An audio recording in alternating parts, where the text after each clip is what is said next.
읽겠습니다. 잘 들으십시오. 그리스도께서 우리를 자유롭게 하려고 자유를 주셨으니 그러므로 굳건하게 서서 다시는 종의 멍에를 매지 말라. 보라, 나 바울은 너희에게 말하노니 너희가 만일 할례를 받으면 그리스도께서 너희에게 아무 유익이 없으리라. 내가 할례를 받는 각 사람에게 다시 증언하노니 그는 율법 전체를 행할 의무를 가진 자라. 율법 안에서 의롭다함을 얻으려 하는 너희는 그리스도에게서 끊어지고 은혜에서 떨어진 자로다. 우리가 성령으로 믿음을 따라 의의 소망을 기다리노니 그리스도 예수 안에서는 할례나 무할례나 효력이 없으되 사랑으로서 역사하는 믿음뿐이니라. 너희가 다름질을 잘하더니 누가 너희를 막아 이 진리를 순종하지 못하게 하더냐.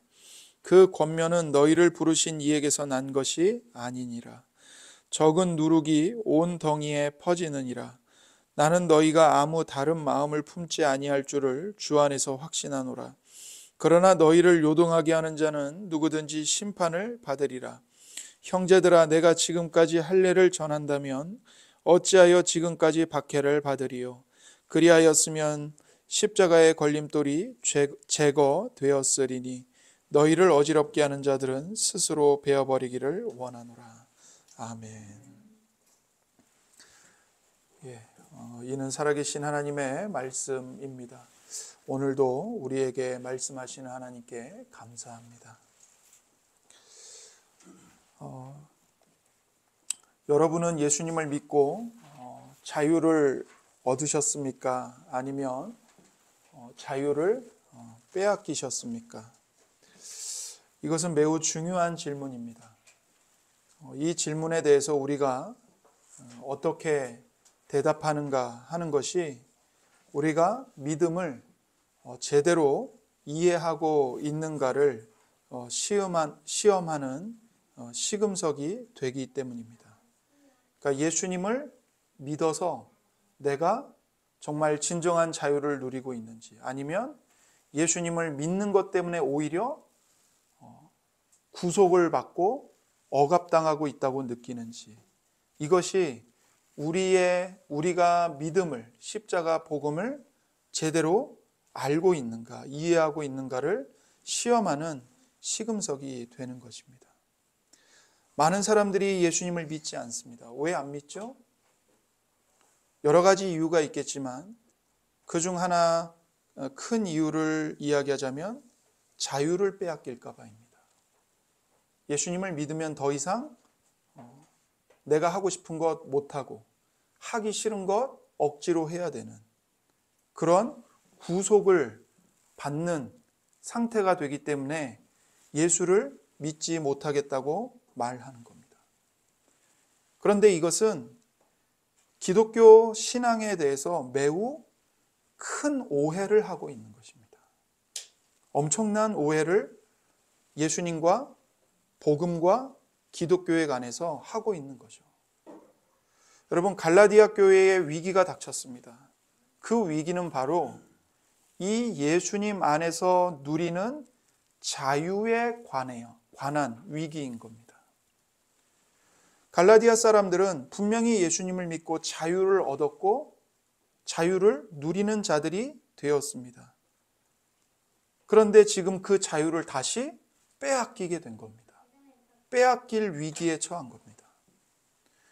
갈라디아 성도들이 예수님을 믿고 얻게 된 자유가 무엇입니까?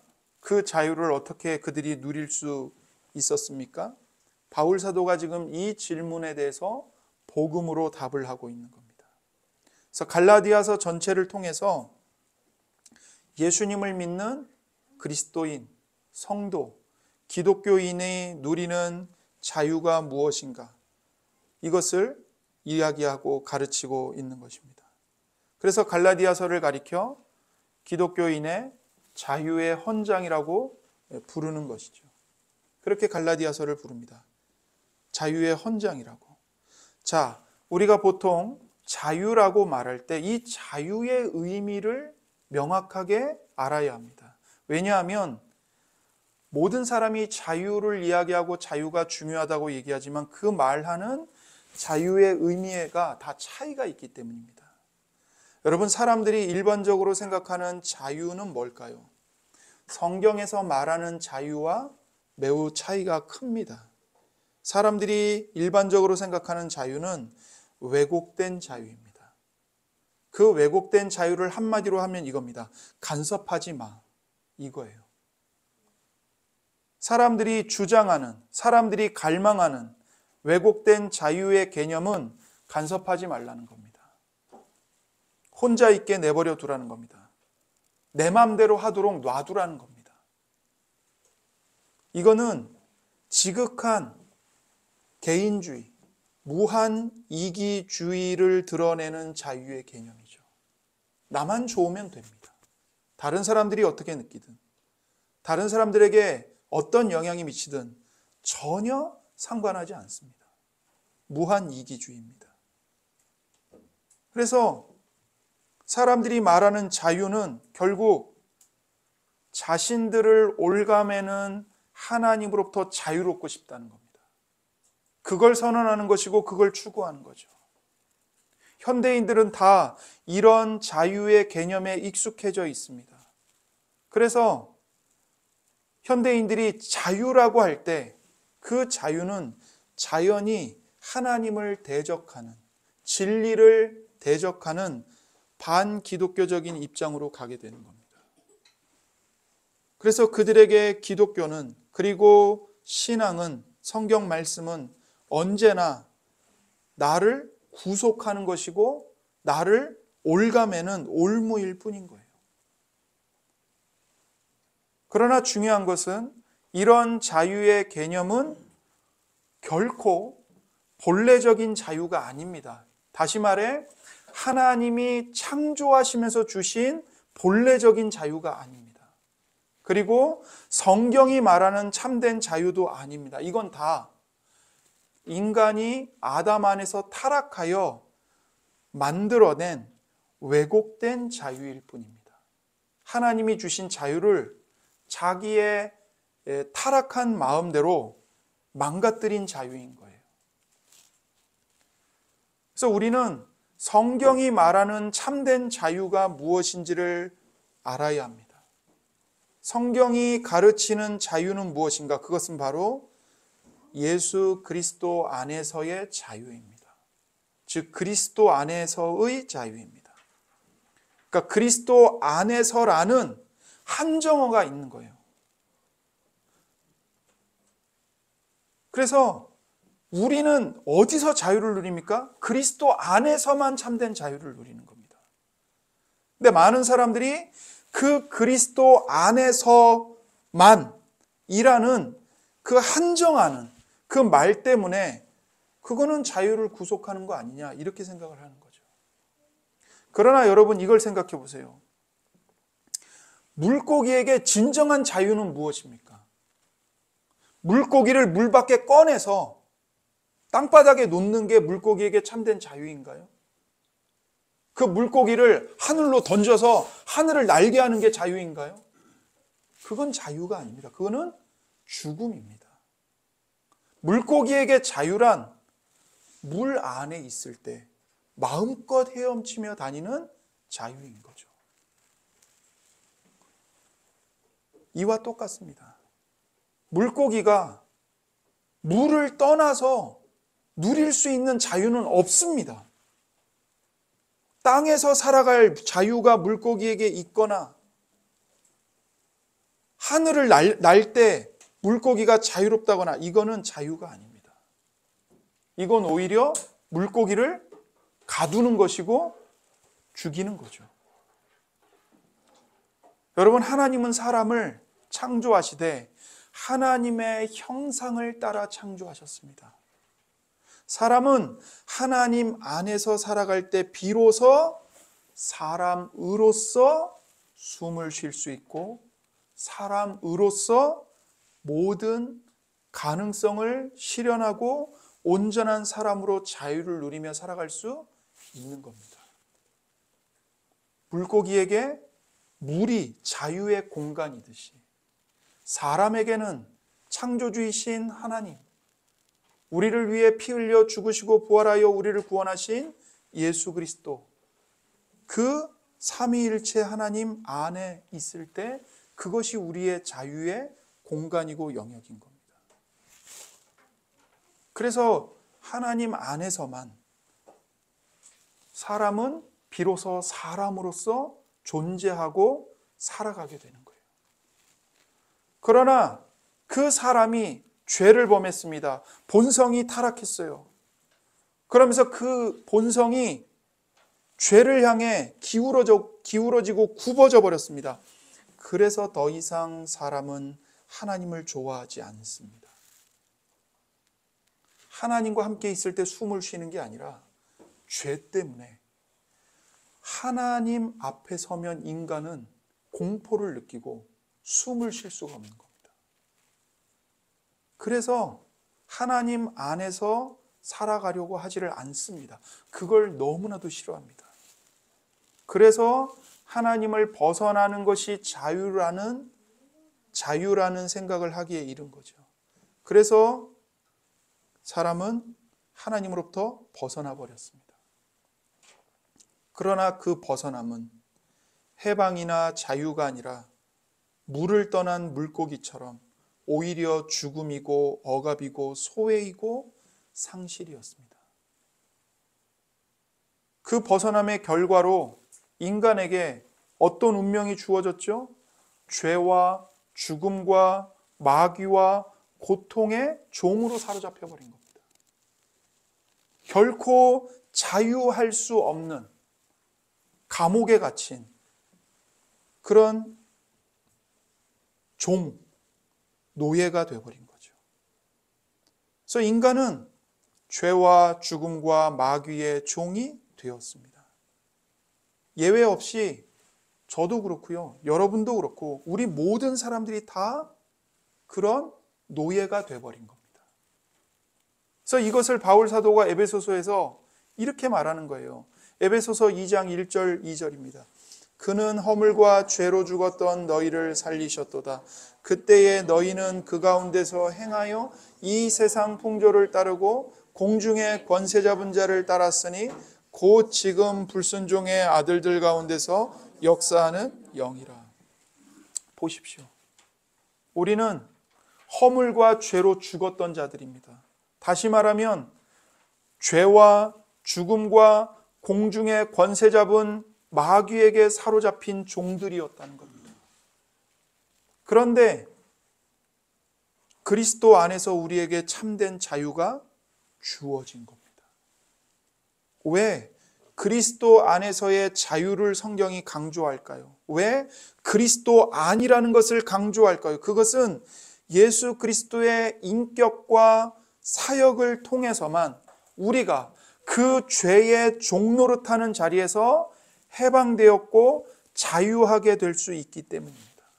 예수님의 성육신, 예수님의 생애, 예수님의 고난, 예수님의 십자가의 죽으심, 예수님의 장사되심, 부활, 예수님의 승천, 이러한 예수님의 인격과 사역이 아니고서는 우리 가운데 어느 누구도 죄와 죽음과 마귀의 손아귀에서 해방될 수 없고 자유롭게 될 수가 없습니다. 우리는 죄를 이길 수 없어요. 그런데 그리스도께서 우리가 이길 수 없는 죄를 이기셨습니다. 우리는 우리의 죄값을 다 갚을 수 없습니다.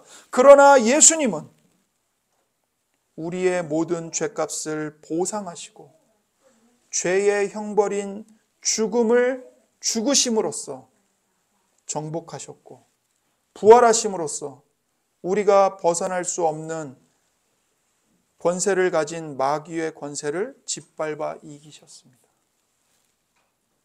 그래서 그리스도인은 그리스도를 통해서 그리스도 안에서 죄와 죽음과 마귀로부터 탐욕과 죄성으로부터 자유함을 얻게 되었습니다. 이것이 아담 이래로 인간의 운명이 되었던 것을 깨트린 위대한 사건인 거죠. 그래서 이것을 히브리서 기자가 이렇게 말합니다. 히브리서 2장 14절에서 15절입니다. 자녀들은 혈과 육에 속하였음에 그도 또한 같은 모양으로 혈과 육을 함께 지니심은 죽음을 통하여 죽음의 세력을 잡은 자 곧 마귀를 멸하시며 또 죽기를 무서워함으로 한평생 매여 종노릇하는 모든 자들을 놓아주려 하심이니. 여기서 말하는 자녀들은 하나님의 자녀로 구원받은 성도들을 가리킵니다. 우리가 혈과 육에 속한 자들입니다. 사람이죠. 그래서 우리를 구원하시기 위해 하나님의 영원한 아들이신 예수께서 우리와 똑같은 모양으로 혈과 육을 함께 지닌 사람이 되셨습니다. 무엇을 위해서요? 죽음의 세력을 잡은 마귀를 멸하시기 위해서요. 그리고 우리는 그 마귀의 손에 붙잡혀서 죽기를 무서워해서 한평생 마귀에게 종노릇을 합니다. 그 모든 자들을 예수님이 십자가의 죽음과 부활로 마귀를 멸하시고 모든 사람들을 해방시켜 주려고 우리와 똑같은 사람이 되어 죽으셨다는 겁니다. 바울 사도는 로마서에서 이렇게 선언했습니다. 로마서 8장 2절입니다. 이는 그리스도 예수 안에 있는 생명의 성령의 법이 죄와 사망의 법에서 너를 해방하였음이라. 아멘. 그리스도 예수님 안에 있는 생명의 성령의 법이, 성령님의 능력이, 성령님의 말씀이 죄와 사망의 법에서 여러분 한 사람 한 사람을 해방시켰습니다. 우리의 이전 상태는 노예 상태였습니다. 그러나 예수 그리스도께서 해방자로 오셔서 우리를 해방시키셨고, 우리가 죄와 죽음과 마귀에게서 해방되는 사건이 일어났습니다. 그 사건이 바로 회심입니다. 회개하고 예수님을 나의 구주, 나의 하나님으로 받아들인 사건이죠. 회개와 믿음, 이것으로 우리가 해방되는 사건이 일어났고, 그래서 이제는 그리스도 안에 있는 그리스도인의 삶은 자유의 삶인 것입니다. 그래서 죄인이었던 인간이 그리스도 안에 들어와 거함으로써 하나님이 본래 창조하신 인간의 그 모습을 회복해 갈 수 있고, 하나님이 하라고 하시는 그 일을 우리가 기쁨으로 행할 수 있는 자유가 생긴 것이죠. 물고기가 뭇에서 물로 들어옴으로써 드디어 물고기로 존재하고 마음대로 헤엄칠 수 있는 자유가 생긴 것과 같습니다. 여러분, 그리스도를 벗어나면 행복하고 자유로워지는 게 아닙니다. 그것은 물고기가 물을 떠나서 뭇으로 올라가려고 하는 것과 똑같은 겁니다. 거기는 진정한 생명이 없습니다. 자유가 없습니다. 기쁨과 감사가 없습니다. 오직 그리스도 안으로 들어와야 합니다. 그래서 그리스도 안에서만 사람은 참 사람이 되어 가기 시작합니다.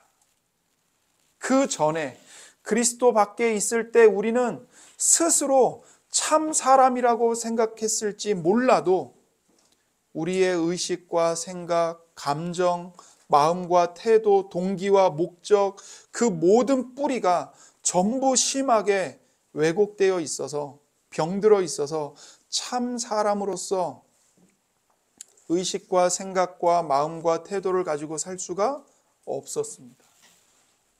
특히 하나님에 대한 모든 생각이 다 망가져 있어서, 왜곡되어 있어서 바르게 하나님을 인식할 수 없고, 하나님의 은혜를 깨달을 수 없고, 하나님께 진정으로 감사할 수 없고, 하나님을 영화롭게 할 수 없었다는 겁니다. 그래서 우리는 그리스도 안에서 하나님이 우리에게 거저 주시는 은혜의 복음을 제대로 깨닫고 신뢰해야 합니다. 그만큼 그리스도인의 자유를 누릴 수가 있습니다. 우리가 그리스도인으로서 삶의 자유를 만끽하는 것은 하나님께서 여러분에게 베풀어 주신 은혜, 그 은혜는 말 그대로 거저 주신 은혜입니다. 그 은혜가 얼마나 큰 것인지를 깨닫는 만큼 자유를 누리게 됩니다.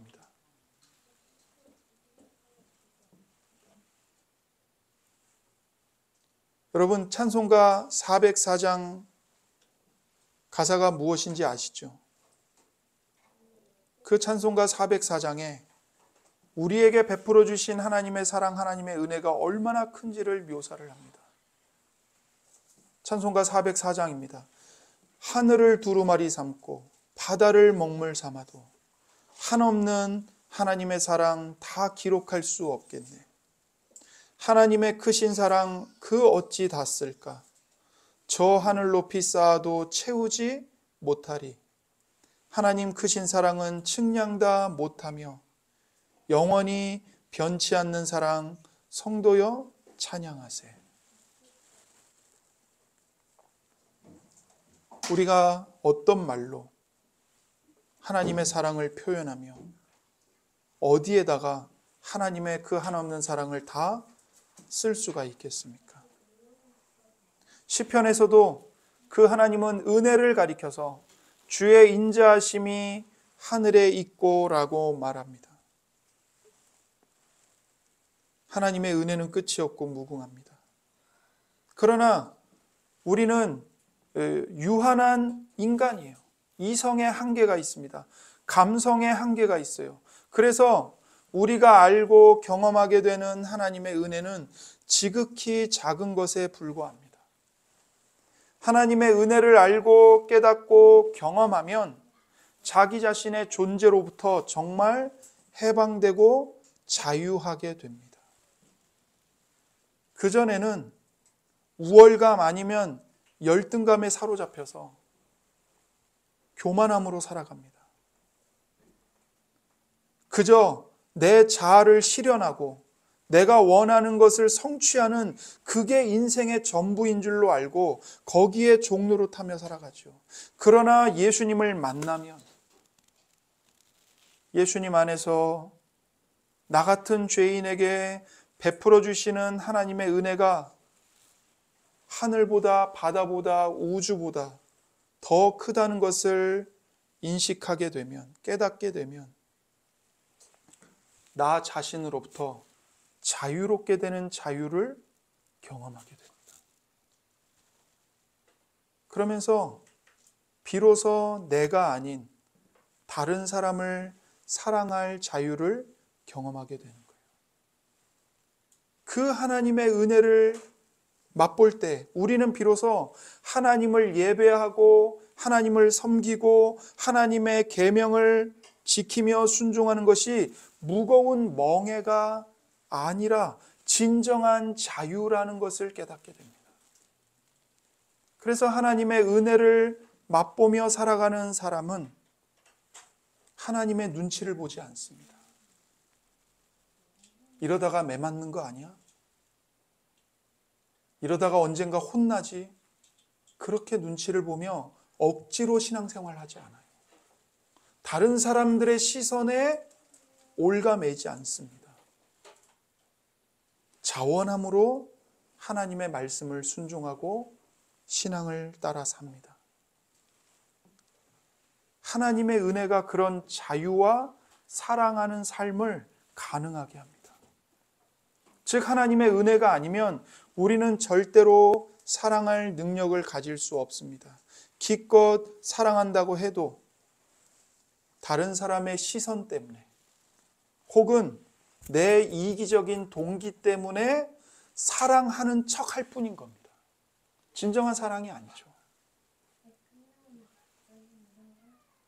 여러분, 우리가 정말 죄에서 부패한 내 자신에서 내 열등감과 우월감, 교만함, 자기 연민, 좌절과 낙심에서 자유하려면 하나님의 은혜를 알아야 합니다. 하나님의 은혜를 알아야 돼요. 그래서 여러분과 저의 마음과 입술에서 하나님의 은혜를 알게 해 주옵소서라는 기도가 평생 사라져서는 안 됩니다. 여러분이 혹시 신앙생활하는 게 여전히 무겁고 멍에에 매인 것 같고 예배나 기도회나 성경 공부 혹은 봉사의 모임에 가기 싫은데 어쩔 수 없이 사람들이 보고 있고 목사가 보고 있고 그러니까 어쩔 수 없이 나오는 거라면 여러분, 우리는 정말 하나님의 은혜를 알게 해달라고 부르짖어야 합니다.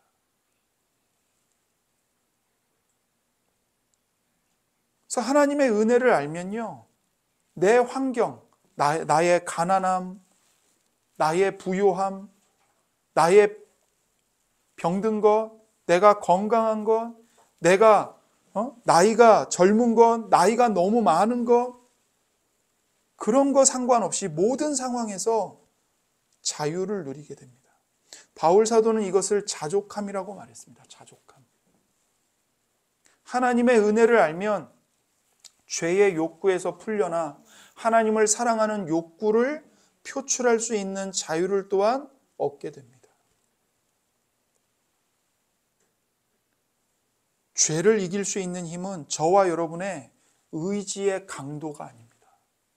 저와 여러분이 얼마나 강한 의지로 결단을 했는가가 아닙니다.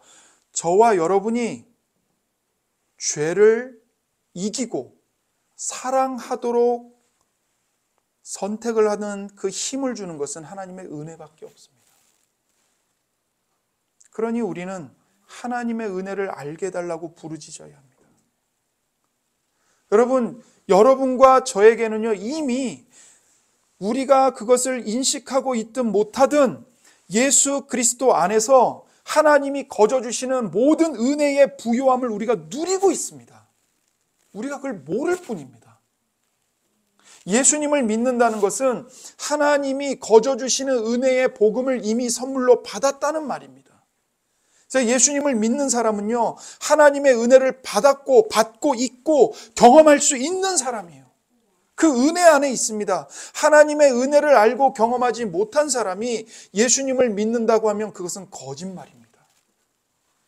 예수님을 믿는 사람은 은혜를 받은 사람이고 받고 있는 사람입니다. 그렇다면 오늘날 교회의 신앙이 약화되고 우리 그리스도인들의 삶이 이게 세상 삶인지 믿는 삶인지 구분이 안 되고 도무지 연약한 상태에 있는 근본적인 이유가 무엇일까요? 바로 하나님의 거저 주시는 은혜에 대한 믿음이 결핍되어 있기 때문인 겁니다. 하나님의 은혜를 믿지 않기 때문에 그래요. 신뢰하지 않는 겁니다. 하나님의 이름을 불러요. 예수님의 이름도 불러요. 그러나 하나님이 우리에게 은혜를 거저 주신다는 것을 온전히 믿지 못하기 때문입니다. 여전히 우리는 하나님의 사랑을 어디서 확인하려고 하죠? 내 삶의 편안함, 내 환경이 점점 더 부요해지는 것, 거기서만 하나님의 사랑을 찾아요. 그러니 내 계획이 어그러지고 불편한 일들이 생기고 나를 괴롭히는 사람들이 생기고 그러면 하나님의 사랑과 은혜를 의심합니다. 우리는 어디에서 하나님의 사랑과 은혜를 확인해야 됩니까? 내가 처한 환경이 아니라 십자가에서 찾아야 됩니다. 십자가. 하나님의 아들이신 예수께서 못 박히신 십자가.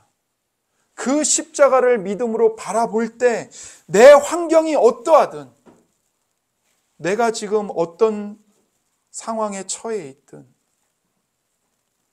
그것과 상관없이 십자가를 믿음으로 바라볼 때 나를 향한, 우리를 향한 하나님의 그 무한한 변함없는 은혜와 사랑을 확인하게 되고 맛보게 됩니다. 그래서 그 십자가의 은혜와 사랑으로 현실의 고난을 이기며 인내하며 예수님의 못자국 난 손을 붙잡고 예수님을 끝까지 따라 걸어가는 겁니다. 여러분, 예수님을 믿으면서 예수님을 믿기 때문에 삶이 편안해질 거라는 생각을 절대 하지 마십시오. 하나님은 단 한 번도 우리에게 네가 나를 믿어서 삶이 편안해질 것이다 약속하신 적 없습니다. 오히려 예수님을 믿는 것 때문에 저와 여러분은 고난을 받을 것입니다. 예수님의 고난이 우리의 고난이 될 것입니다. 예수님의 죽음이 우리의 죽음이 될 것입니다. 그러나 그게 끝이 아닙니다. 예수님의 부활이 우리의 부활입니다. 예수님의 영광이 우리의 영광입니다.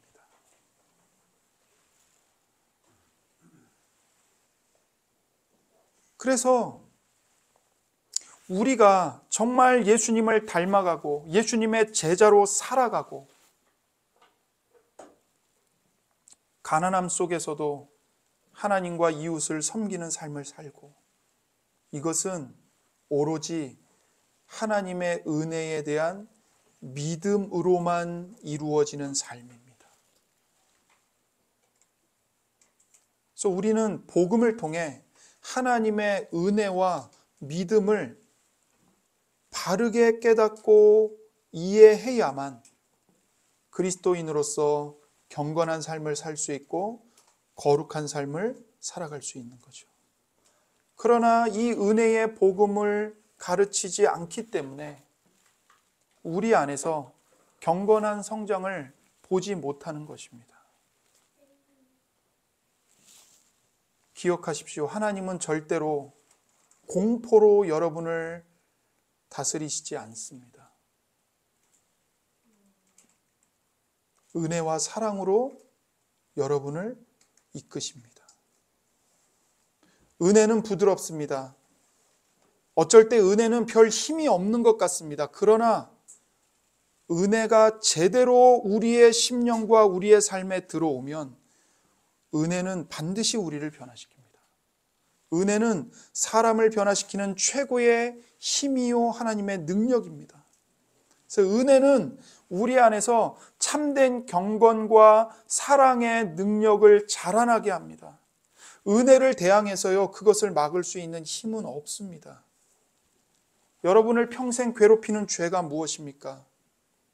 결국에는 그 죄도 하나님의 은혜 앞에서 무릎을 꿇게 될 것입니다.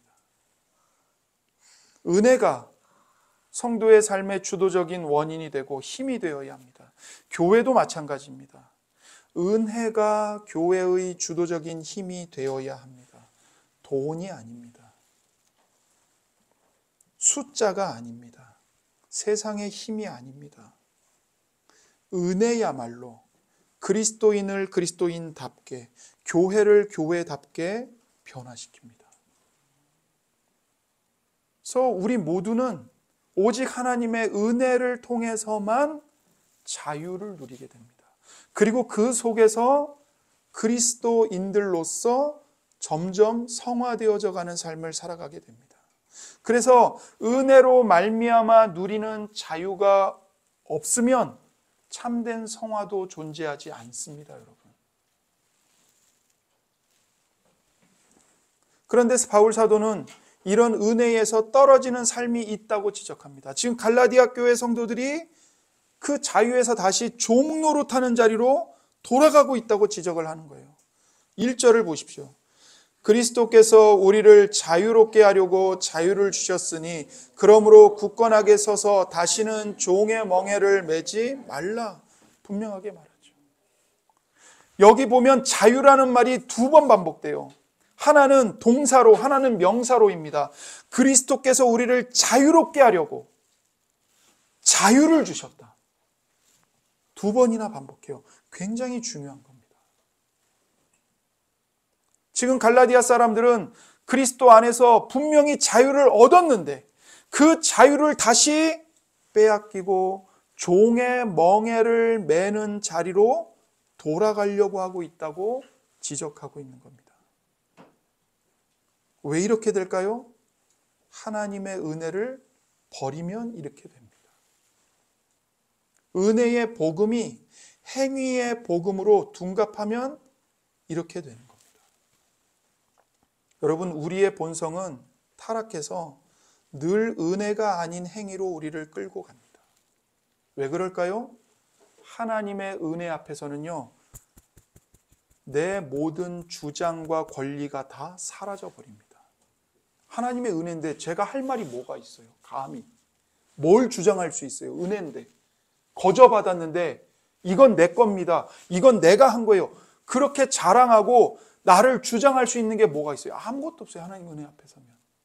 그러나 행위 앞에 서면요, 자랑할 게 생기죠. 그래도 이건 내가 했어, 그래도 이만큼 내가 했기 때문에 여기까지 온 거야, 나 아니었으면 저 사람들 다 굶어 죽었어, 이렇게 되는 거라고요.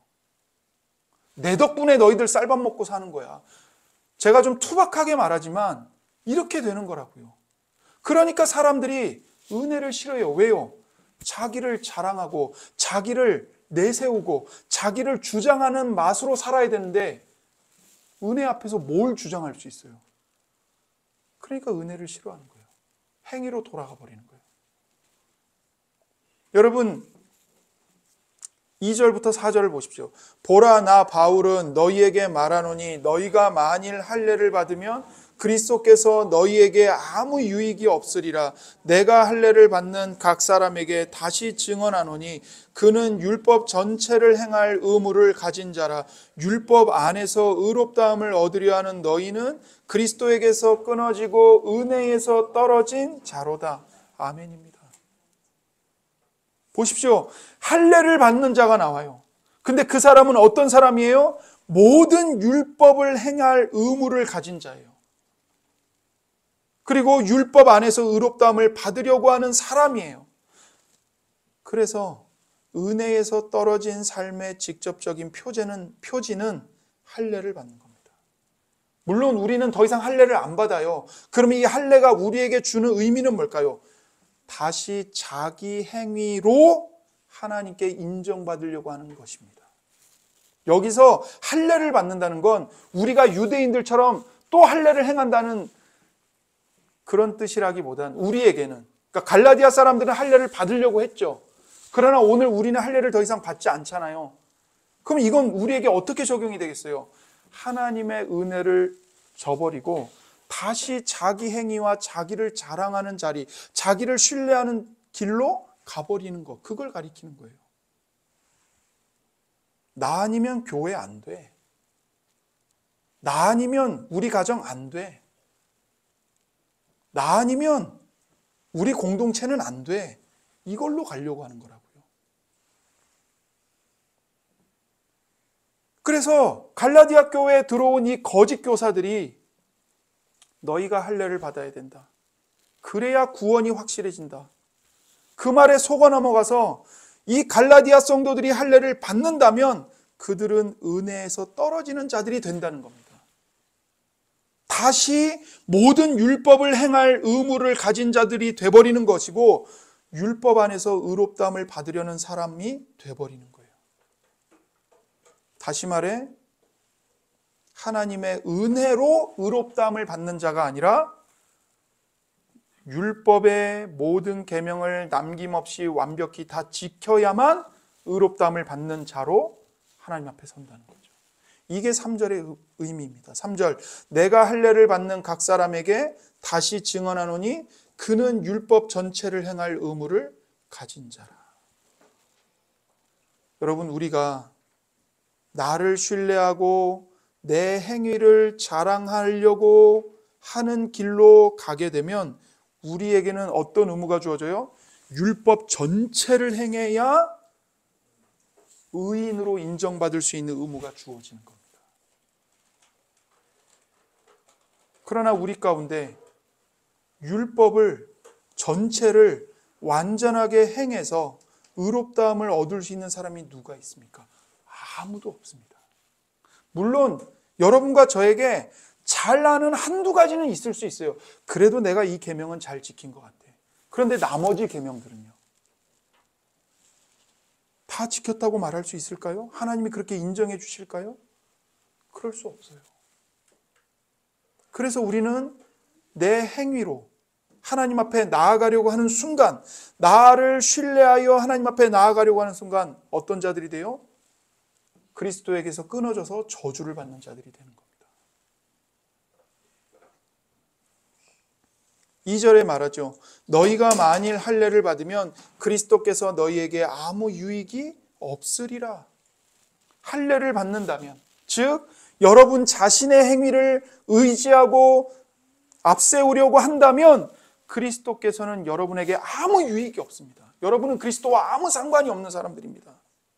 예수님의 성육신, 예수님이 율법을 완전히 순종하신 것, 예수님이 고난을 당하시고 죽으신 것, 예수님이 부활하시고 마지막으로 하늘에 올라가셔서 아버지로부터 성령을 받아 우리에게 부어주신 것, 이 모든 그리스도의 사역이 자기 행위를 신뢰하는 사람에게는 아무 유익이 없는 겁니다. 그리스도께서 율법을 온전히 이루셨습니다. 누구를 위해서요? 우리를 대신하여 이루신 겁니다. 예수님이 율법의 저주인 죽음을 당하셨습니다. 누구를 위해서요? 우리를 위하여, 우리를 대신하여 당하신 겁니다. 예수님이 부활하셨습니다. 부활의 첫 열매가 되셨어요. 누구를 위해서요? 우리를 위하여, 우리를 대신하여 먼저 부활하신 겁니다. 예수님이 하늘로 올라가셨어요. 성령님을 보내주셨어요. 누구를 위해서요? 우리를 위해서요. 그런데 내 행위를 의지하려고 하는 순간 이 모든 은혜와 아무 상관이 없는 자가 되어버리는 겁니다. 그래서 그리스도에게서 끊어진 자들이 되는 겁니다. 4절에 율법 안에서 의롭다함을 얻으려 하는 너희는 그리스도에게서 끊어지고 은혜에서 떨어진 자로다. 이 말은 구원이 없다는 말입니다. 그리스도와 그분의 사역이 아무 유익이 없다면 그들은 그리스도밖에 거하는 자들이요 여전히 죄와 허물로 죽은 자들입니다. 그들은 그리스도와 상관이 없고 그리스도에게서 여전히 끊어진 자들입니다. 결국 한마디로 그들은 은혜에서 떨어진 자들이 되어서 더 이상 은혜 아래에서 살아가지 않습니다. 자기 신뢰, 자기 힘, 자기 능력, 자기 추구 아래서 살아갈 뿐입니다. 은혜가 아닙니다. 그들의 삶의 원리는 어떤 삶의 원리예요? 가인의 삶의 원리인 겁니다. 가인. 아벨을 죽이고 하나님을 떠나서 자기 자신을 위해 애녹성을 쌓고 그 안에서 자기 힘으로 자기 인생의 목적을 자기가 추구하며 살았던 그 가인. 그런 삶의 원리로 살아가는 거죠. 하지만 바울 사도는 여기 은혜 아래 사는 자유의 삶을 대조하여 소개합니다. 5절에서 6절입니다. 우리가 성령으로 믿음을 따라 의의 소망을 기다리노니 그리스도 예수 안에서는 할례나 무할례나 효력이 없으되 사랑으로서 역사하는 믿음뿐이니라. 아멘. 은혜 아래서 사는 자유의 삶은 성령으로 믿음을 따라 의의 소망을 바라보며 사는 삶입니다. 그래서 은혜로 인해서 믿음으로 말미암아 의롭다 하심을 얻은 그리스도인들은 그 믿음에 근거하여 확실한 소망을 바라는 삶을 살아갑니다. 우리가 성령으로 믿음을 따라 의의 소망을 기다리노니 성령님께서 이것을 가능하게 해주십니다. 성령으로는 성령으로 말미암아 또는 성령을 통하여라는 말입니다. 성령 하나님께서 모든 성도의 심령 안에서 믿음을 끝까지 붙들게 해주셔서 그 믿음으로 미래의 구원의 완성을 바라보며 살게 해주시는 겁니다. 여기서 말하는 소망은 이것이 이루어졌으면 좋겠다는 어떤 희망사항을 말하는 게 아니에요. 이 소망은요, 확실하고 반드시 이루어지는 불변하는 소망을 가리킵니다. 그래서 우리에게는 확실한 소망이 있습니다. 그냥 이 구원이 이루어졌으면 좋겠다는 어떤 희망사항이 아닙니다. 이거는 그리스도 안에서 하나님이 분명히 약속하신 것이기 때문에 마지막 날에 반드시 이루어지는 구원입니다. 그래서 그 소망을 가지고 사는 것이 하나님의 은혜 아래에서 사는 삶의 한 가지 특징입니다. 그래서 은혜로 인하여 믿음으로 말미암아 의롭다 하심을 얻은 그리스도인들은 그 믿음에 근거하여 확실한 소망을 바라보고 확신하는 삶을 살아갑니다. 그래서 6절에 보면 그리스도 예수 안에서는 할례나 무할례나 효력이 없으되 사랑으로서 역사하는 믿음뿐이니라. 그러니까 은혜 아래 사는 삶은 자유로워서 할례를 받느냐 받지 않느냐 하는 외적인 형식은 더 이상 의미가 없습니다. 중요한 것은 믿음입니다. 믿음. 하나님을 신뢰하는가. 그런데 여기서 믿음을 바울이 약간 특이한 방식으로 표현을 하죠. 뭐라고 표현합니까? 사랑으로서 역사하는 믿음뿐이다. 이렇게 말해요. 즉 다시 말해 믿음은 사랑으로 표현이 된다는 말입니다. 사랑으로서 역사하는 믿음, 사랑으로 믿음이 표현된다는 거예요. 이 사랑이 은혜 아래 사는 삶의 또 하나의 특징입니다. 이제 중요한 것은 할례가 아닙니다. 그런 외적인 형식이 아닙니다. 그리스도 안에서 참된 효력을 가지는 것은 오직 믿음입니다. 믿음. 그리고 그 거저 주시는 은혜의 복음에 대한 믿음이 있는가? 그 믿음이 있다면 그것이 사랑을 통해서 드러난다는 겁니다.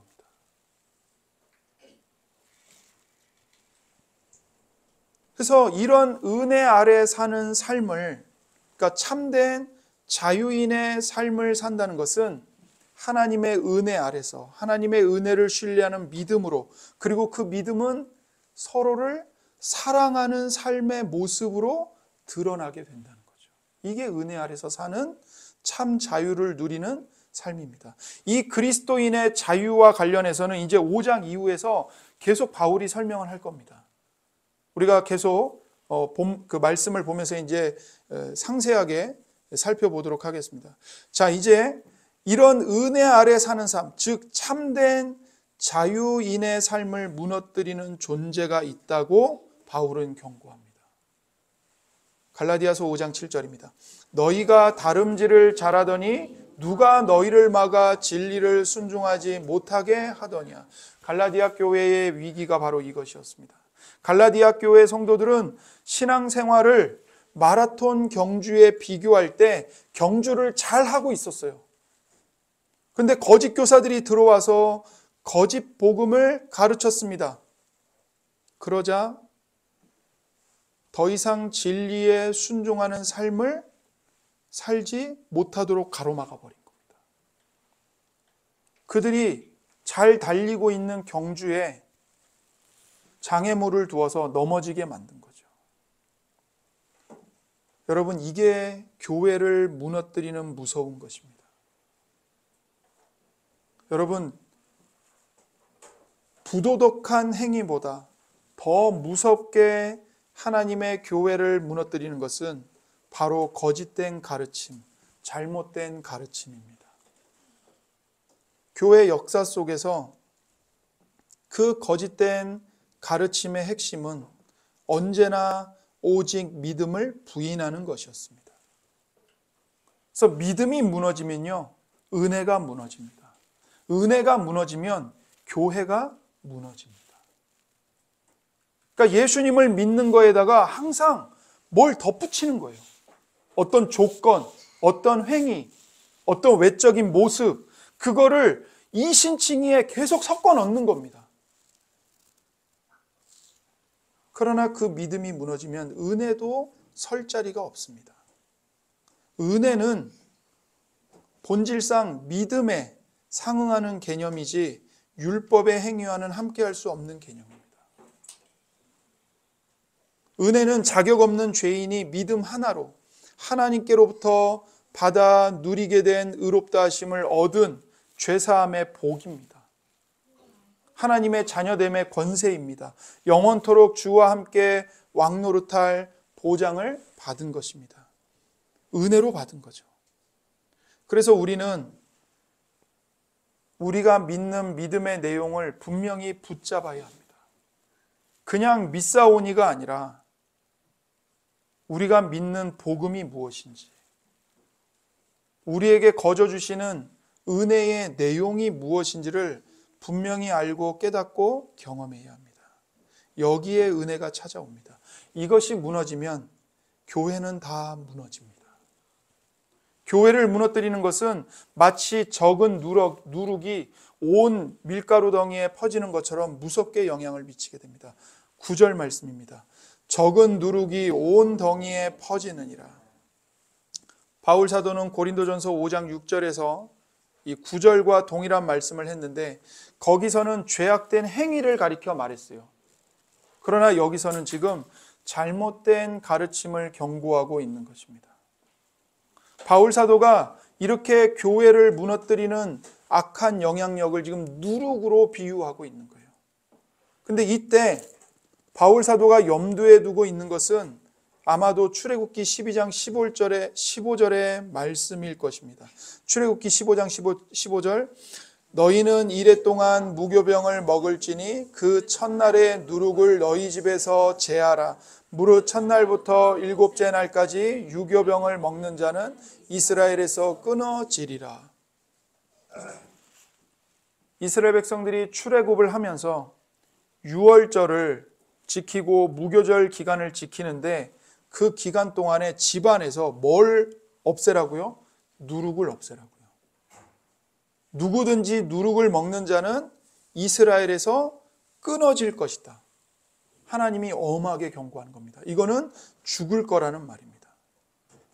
지금 바울 사도는 이걸 염두에 두고 있는 거예요. 교회는 누룩이 없는 떡과 같습니다. 순전한 떡입니다.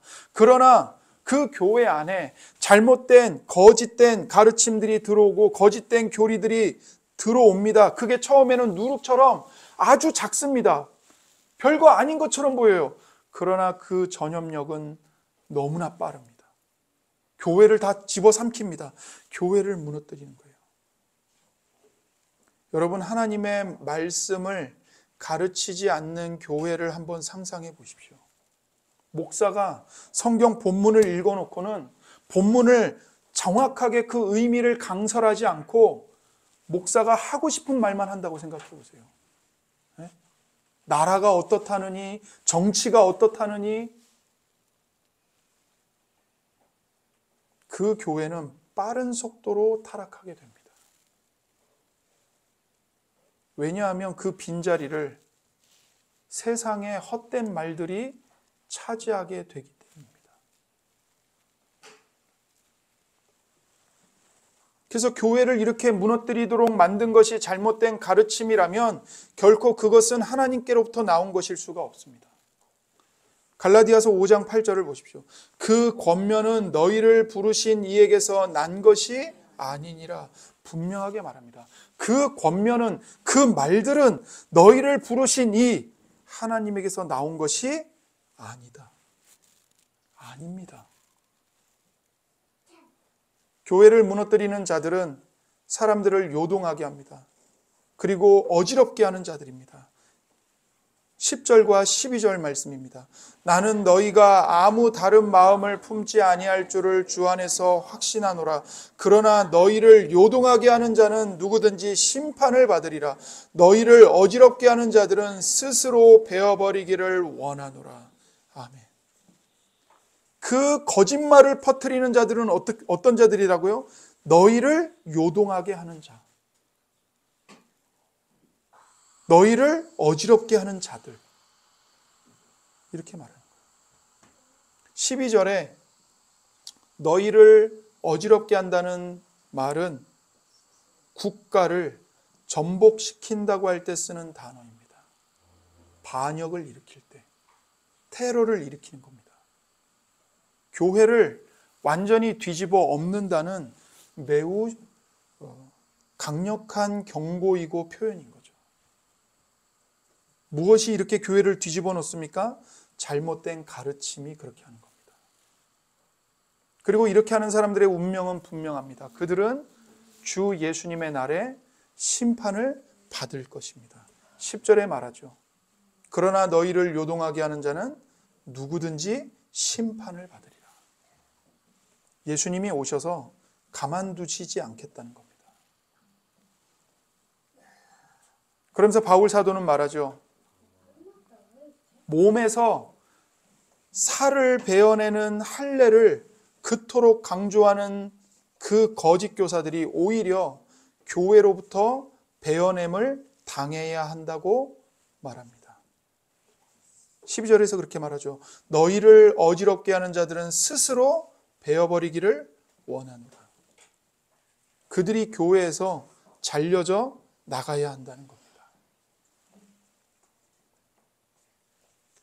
결국 우리는 이런 선택을 해야 합니다.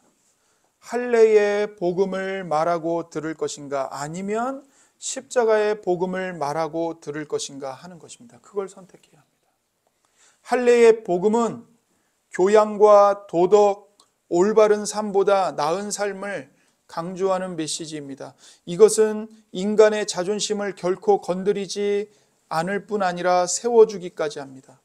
그래서 이 할례의 복음은 어디서나 회개하지 않고 구원받기를 원하는 모든 죄인들에게 환영을 받습니다. 그러나 십자가의 복음은 언제나 인간의 자존심에 도전합니다. 아니, 인간의 자존심을 십자가에 못 박아 죽입니다.